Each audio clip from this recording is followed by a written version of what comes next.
ازيكم يا حبايب قلبي، عاملين ايه؟ هنعمل مع بعض النهارده المحشي بطريقه سهله خالص وبسيطه. هنعمل ورق عنب وهنعمل الممبار، وانا ما بحبش اعمل الممبار غير وهو متسبك. هنا نزلنا باربع 5 بصلات كبار، كل ما تكتري البصل كل ما الصلصه تبقى حلوه وجميله.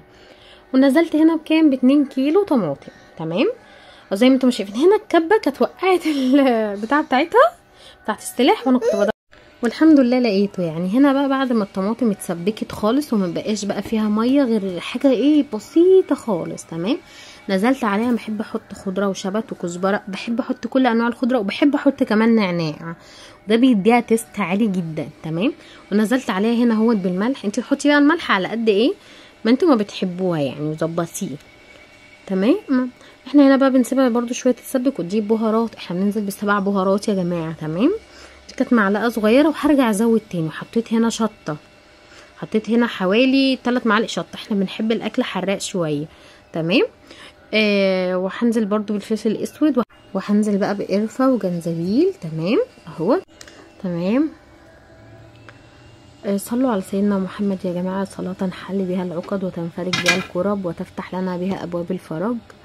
ولو وصلتي لحد هنا ما تنسيش تعملي متابعه واشتراك في القناه، وهستنى تعليقاتكم وكومنتاتكم على الفيديوهات اللي انا بنزلها، وحابين ان انا انزل لكم ايه تاني. انا عايزه اقول لكم ان انا عليا شويه ممبار، كل حبايه جواه بتبقى مخصمه التانية. تمام، انا هنا كنت بغسل الرز، انا ما بحبش اغسله قبلها بياما يا جماعه، بشطفه كده شطفه صغيره وبصفيه. تمام، هنا التسبيكه بسم الله ما شاء الله الله اكبر. دلوقتي هتشوفوا هعلمكم ازاي تبقى التسبيكه بتاعتك ناجحه.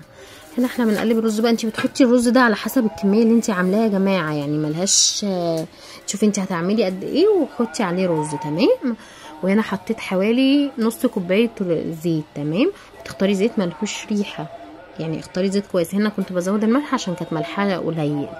بصوا الله اكبر حكايه. وهحط هنا دلوقتي كمان الفلفل الاسود عشان ما كنتش حطيته في الاول. تمام، الله اكبر الله اكبر، خطيره. تعرفي ازاي بقى ان البتاعه دي ناجحه معاكي؟ انك لما تزقي كده المعلقه في النص تلاقيها ما بتنزلش حاجه، تلاقي الحله نظيفه. تمام، هنا انا حطيت برده جوز الطيب، ده للي حابب، واللي مش حابب يحطها ما يحطهاش يا جماعه. تمام، بصوا الله اكبر حكايه يا جماعه حكايه. بصوا اهي، شايفين لما المعلقه بتتحرك في النص ما بيبقاش. تمام، وهنا بقى اهوت انا حشيت ورق العنب. طبعا انتوا مش محتاجين ان انا اعلمكم ازاي بيتحشي، اكيد انتوا بتعملوه احسن مني.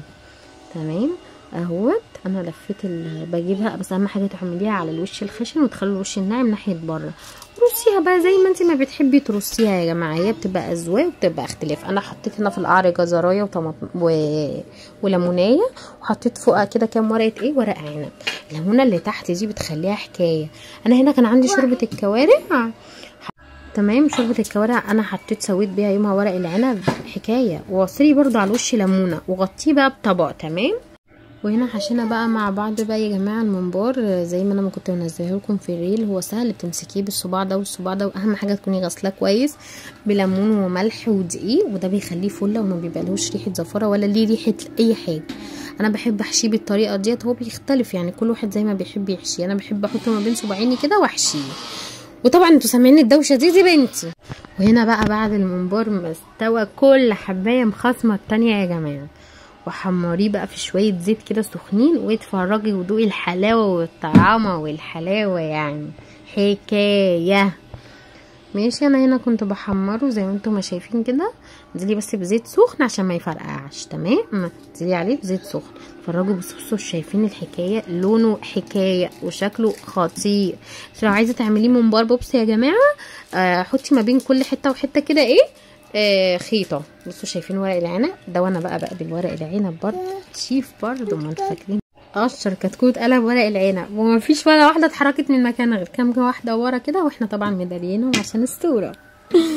بس بصراحه يا جماعه لازم تجربوه، وهستنى وصفاتكم وهستنى تجاربكم. هنا صوره المحاشي وحلاوتها